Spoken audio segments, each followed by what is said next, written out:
We will smash the like button on the seas and oceans. We will smash the like button in the fields and the hills. We will subscribe to the channel. We shall never surrender.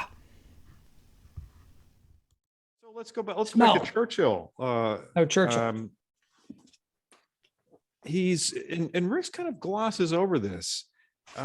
He has an early career in government where he's Lord of the Admiralty. Yeah, how does he get to be Lord of the Admiralty at such a young age? It just like boom, it just happens. It's not Like, you want to be explained. Lord of the Admiralty? Yeah, sure. Here, I'll do Not it. explained. Nobody It wants just- to do this job. Take it. See, and I felt like, and I said before that this is a slim book, and he Yeah. can't go into all the details. And I could read another book to find out about that period in his life, but I was actually intrigued. I wanted a little bit more detail about how did this guy who really had nothing that was spectacular about him suddenly become the Lord of the Admiralty Well, at a young age. Okay, well, he does hint at the fact that he does have a stellar career. So apparently, he does actually have a couple. I think it's one paragraph where he says Okay. he went from South Africa back to London, to Afghanistan, back to Sudan, to London, to India, to the Panier, pass to London. I don't know. He has this. He does gloss over it, but apparently he tries to establish that I'm not going to talk about all this stuff. Take it as a fact that there was a stellar young military Okay. career here. Okay. He was all over the place. So, Okay. So yeah. that point didn't stick with me, but clearly that must be Yeah, true. because it's this big in the text. It's not. He It's doesn't. the only way. It's the only way to explain being installed. I mean, and this is when Britain was still an empire. And how did Britain become an empire? The Navy. So to be in charge of the Navy is really to be like the guy who's in charge of nuclear weapons, essentially. It's the most powerful arm of the armed forces. It's a big, hairy deal. But he becomes kind of a pariah in his own party. He kind of falls into irrelevance, particularly during the lead up to the portion of history where people start to become familiar with Americans become familiar with Churchill, which is the lead up to the war. The Tories are in charge. You have Neville Chamberlain as the prime minister. And here's another class issue that I learned from this book, which I thought was very interesting, which is that the American surface understanding is never appease an aggressor. Never appease an aggressor. It's just like this reflexive thing that's all you know about Neville Yeah, Chamberlain. but where did we learn that? Yeah. And he's holding the peace accord in his hand as he's waving in the breeze, getting off of the airplane after a recent successful trip with Herr Hitler. And he's got an agreement. Everything's good in Europe, and there's not going to be a war. But leading up to that, for years, as Germany begins to rearm, they begin to violate the terms of the Versailles Agreement, and they start nibbling off at bits of other countries, expanding the German frontier. The Tories are representing, as they do now, the British aristocracy, and the aristocracy had their vested interest was to maintain the status quo. War will upend everything. It could destroy our very comfortable life. We wouldn't be able to take our income for granted, our lifestyle for granted. Just give the little man what he wants, make it go away. That's what appeasement was all about. So it wasn't Neville Chamberlain being a weak, feckless leader, which he was in the end, but he represented the ruling class of England and their interests. He was very much in the mainstream. And in fact, the political consensus in the country was appeasement. Churchill is a complete outlier. He's off there in the corner yelling and screaming about what a threat this man is. The lone voice in the wilderness. In fact, they can't be he allowed. called it the wilderness years when he was. Yes, nobody's listening to him, and in fact, he's regarded as an embarrassment. Yeah. Chamberlain says, "I will never have that man in my cabinet."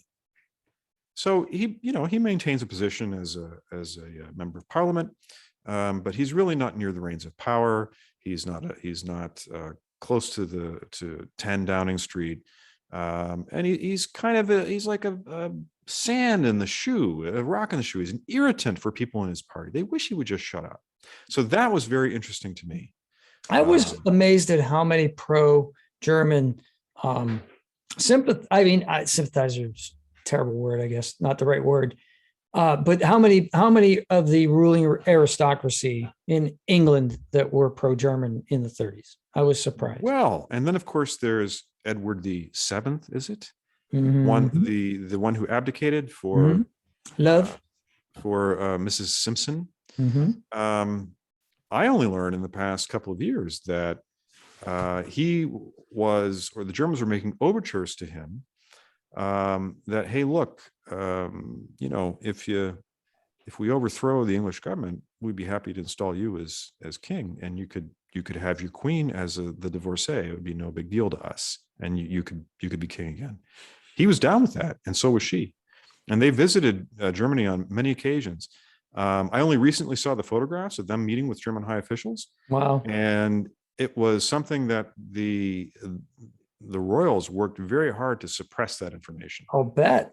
Yeah, because he was essentially a traitor, or would have been if he had really had the opportunity, which he didn't get. And then, of course, England had its own fascist agitator, Mosley, which is only briefly touched on in the book. I don't know much about him. No, really? Okay. Yeah. But he was a big voice in Britain as an advocate for, hey, this thing that Germany's doing, maybe it ain't so bad, huh?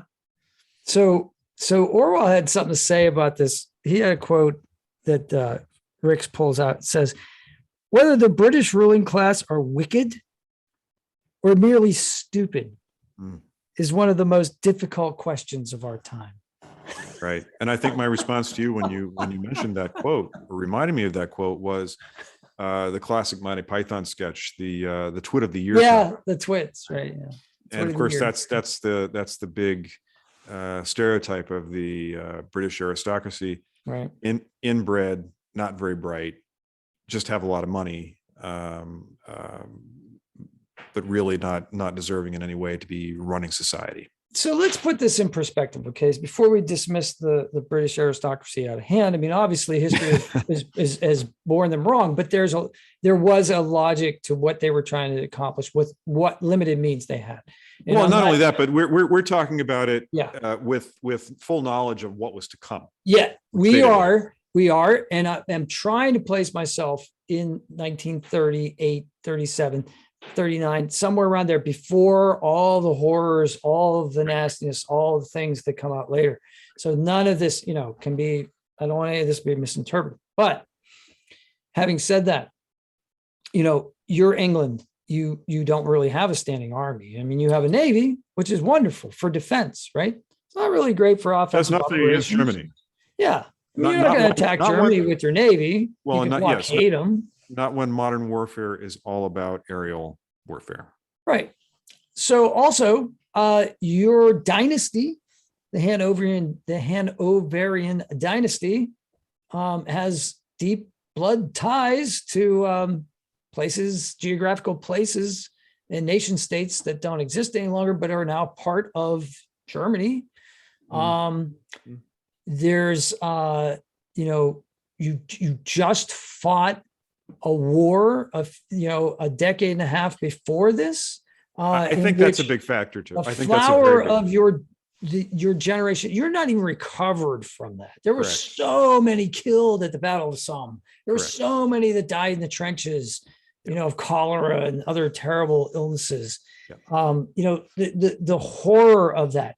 The poppy fields, the memorial services every year, these empty towns and hamlets that are still just starting to become repopulated. So you're only 15 years out. Is haunting you, right? You're 15, 18 years out from that point. So absolutely, World War I and its aftermath loom large in how people feel about another European war.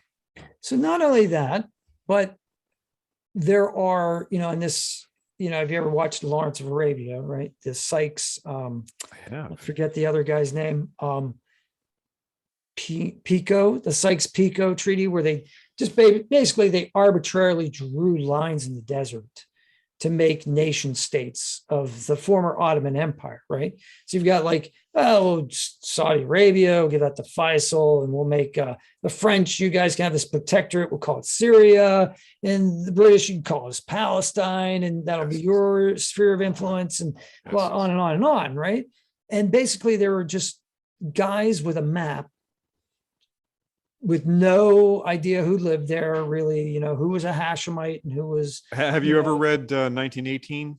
No, but that sounds like just the title. I think I would love it because it's fascinating.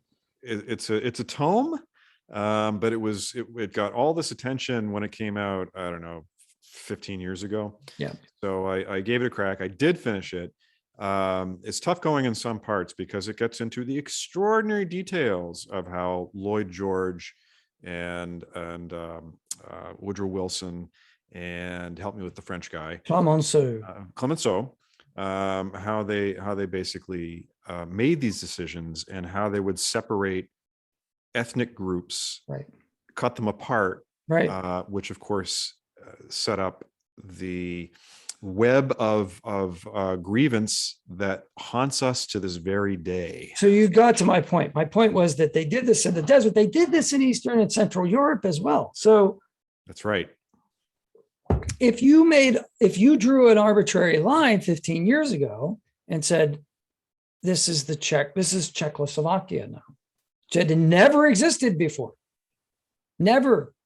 Okay. Right. This is a nation state that just appears on a map suddenly. Yep. Drawn by the victors. The rump of Austria-Hungary, right? Mm-hmm.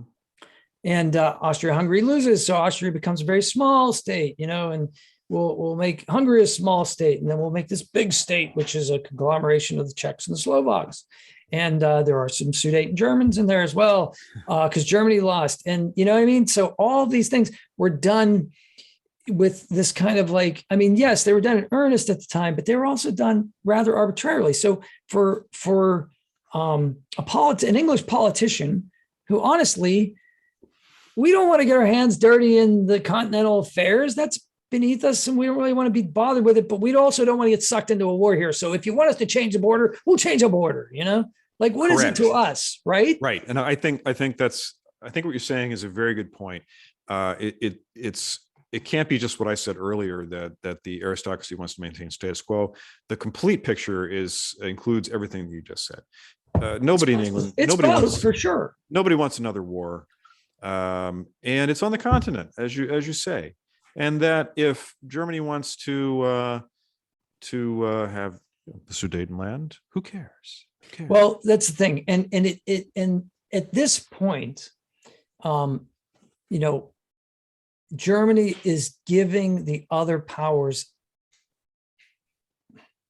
They're giving them a way to say what they want isn't completely unreasonable, even though we know it is now. In retrospect, but here's the great thing about Churchill. At the time, they can tell their constituents, no, there are Germans who live there, you know, so it's okay, you know, but, and by the way, you guys won't have to go fight anywhere. So that's cool too, you know. Yeah, you have all these German-speaking people who are living in France. Does that seem fair? No. Yeah. And I'm not, you know, and like I said, again, disclaimer, I don't espouse any of these beliefs. I'm just trying to get in the head of what these politicians were thinking at the time. And it's important to have that disclaimer, because you can't, if we're trying to get into their heads, nothing, the horrors of World War II had not happened at that point. You're coming out of what is the worst war the world has ever seen, the war to end all wars, they believe at the time. We don't want to have another one. France, Germany, England have all lost an entire generation of men as a result of it. You don't know what's going to happen. So the idea of placating this funny little man to give him some extra border, Lebensraum, maybe we can get away with that. Churchill, on the other hand, and this is the big point for Ricks, is that he seems to be the only guy in the room that sees through this. He's like, no. You can't do this, because if you do this, it'll have no end. you are going to destabilize the international order. All these things that you're doing, you're thinking you're shoring it up and you're ensuring peace, you're doing the exact opposite. And he's the only person that is saying this. Does Churchill know that because he was a bully? That's a great question. It just occurred to me, but like we talked about how he was a bully when he was younger and he knew what he got away with. And obviously Germany's doing this on an international scale now. Interesting theory, but here's the other thing I'll bring into your question. Churchill is an ardent imperialist. Yeah. Ardent imperialist. He is very much in favor of the empire and rule Britannia, keeping India. He never wants to let go of India. He would keep everything that's in the empire at that moment and expand it if he could. Yeah, that's true. That's true. So I think that also is part of his formulation. That's a good point, because I think when he finds out later that Roosevelt never bought into the idea of the British, he knew that the empire was going to have to come to an end. And this depresses him greatly. I don't think he would have been as cozy. He would have still needed Roosevelt, but I don't know that they would have been as cozy as they were. Well, and this is one of the things that makes him successful as a leader, is that he knows that eventually when my God, I'm just blanking on his name.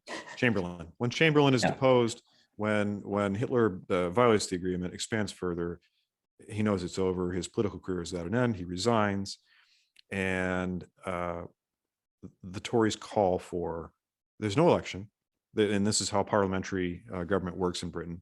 Right. One guy says he's thrown in the towel because he's less credibility. We're going to install our other guy who's the backup.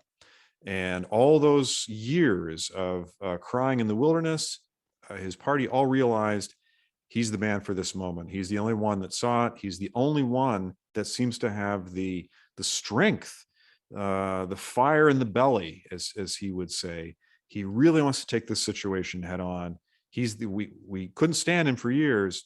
Now's his moment. Bring him in. Even Chamberlain says he's the man for the hour. Even Chamberlain realized it. Because at some point the monarch says, hey, shouldn't I put and I'm drawing a blank on the name now too, but there's a member of the aristocracy that he wants to put in, but he's got a guy that would probably have sought a negotiated settlement with Hitler. And instead, Churchill says, no, you bring in Winston. Yeah. Right. Yeah. Right. So there's there's so many turning points here. There's so many possible, you want to talk about time travel. You want to talk about influencing a small event, just changing Chamberlain's voice or mind at that moment could have had incalculable effects. Right. So, again, that surface level understanding of Churchill that we have from high school is so very wrong, because that surface level suggests that it was inevitable. He was always going to be prime minister, and he was always going to be a great prime minister. Also, most Americans don't know that he suffered a humiliating defeat in his next election attempt, and that he made a very ill-advised comeback in the 1950s where he did a terrible job as prime minister. So this was really a 4 or 5 year period in his life where he was the right man for that particular set of circumstances in that moment. And he is. Compare and contrast with Roosevelt, for example. Right. Roosevelt is widely hailed as a very competent wartime leader, but he was already a great leader for other reasons in domestic American policy, right? And so World War II doesn't define FDR. It's just another sheet in his resume. Yeah, and he comes to become a wartime leader. He has to evolve into it, He doesn't rush into it. Churchill is already ready for it, right? Well, and we could argue, and you're more of an expert in this than I am, that Roosevelt is far more concerned about Japanese activity in the Pacific and a looming war Oh, yeah. With the Japanese Empire. Absolutely. He doesn't particularly want to become involved in this European adventure until it becomes clear that the two are actually a single war. But here's the point I wanted to make about Churchill and his shrewdness as a politician, that before even the phony war begins, he recognizes that when we eventually end up in war with Germany, we see it's going to happen. We need the Americans. It's our only lifeline. We'll be destroyed. The Americans are the only way we can survive this. We need their assistance. He reaches out to Roosevelt. He courts him. I mean, and Rick's, I think, even may use that word. It's like a dating relationship where they're becoming fast friends. We talk now about the special relationship.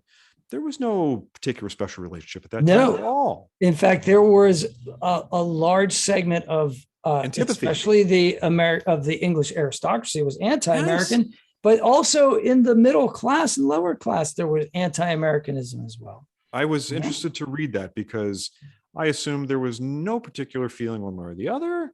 But there was. We share a common language and you were the parent country, and so of course we have a special, but like you said, there wasn't any love lost between the two. No, they didn't see it that way at all. And modern Americans take the so-called special relationship, which is not nearly as special as it used to be, for granted, but that really came out of World War II. It didn't exist before that. That's true. That's very true. So couple things there. The one thing that I wanted to talk about him being like the right person for the right time. One of the great things about writing about Churchill, if you're a writer, if you're Rick's, is that you get to like have Churchill do some of the writing for you. Yes. And Churchill's such a great writer, right? Yes. He's written some of the best speeches ever. So here's the one when he gets to be like prime minister. He says, "You ask what is our policy? I will say it is to wage war. By sea, by land and air, with all our might and with all the strength that God can give us, to wage war against a monstrous tyranny never surpassed in the dark, lamentable catalog of human crime. That is our policy." Right. What do you say to that? Like, it is completely clear where Churchill stands. There is no appeasement. And that's why it was so necessary, because he's actually arguing from a position of extreme weakness, because Britain cannot match the industrial might of Germany. They're not ready. They're not ready. They don't have an air fleet. They're just not ready for this war. It's not a naval, in general, in Europe, it's not a naval war. So what does he do? What arsenal does he have? What can he offer people? What he offers them is that fire in the belly, a fighting spirit, and he boosts their morale. That's his greatest function at that point, is to boost morale. Plus, he also really grabbed the wheel of he's a micromanager from the way Ricks describes it. He is familiar with how the military works, how military chain of command thinks. Yeah. So he's unlike an American wartime leader, with the exception of perhaps an Eisenhower. He knows how to motivate the military and where to skip some steps and get some greater efficiency. That was interesting to me as well, because I assume, well, he's just a politician. Politicians don't really guide the military effort, but he actually did. Yeah, and he was as Lord of the Admiralty, he was nuts and bolts. Like he in the details. Yeah, he put the forces out there. He knew where to launch them from Scapa Flow and tell them to go in the Mediterranean. And Gallipoli was his idea, even though it was a fiasco. But like he was a large part of planning that in World War I. All right. So like I said, every writer, that writes about Churchill indulges in that. So of course, because we're doing this show, I'm going to indulge myself now. And we were talking about accents, and I'm going to do my best Churchill for you guys. Do it. We shall fight in France. We shall fight on the seas and oceans. We shall fight with growing confidence and growing strength in the air. We shall defend our island, whatever the cost may be. We shall fight on the beaches. We shall fight on the landing grounds. We shall fight in the fields and in the streets. We shall fight in the hills. We shall never surrender. And, you know, I'm getting chills just doing that. Could you imagine when your little island, when your little island is facing down a military force that is overwhelming, and it's presumed when he gives that talk that an invasion force, a land invasion force, is coming.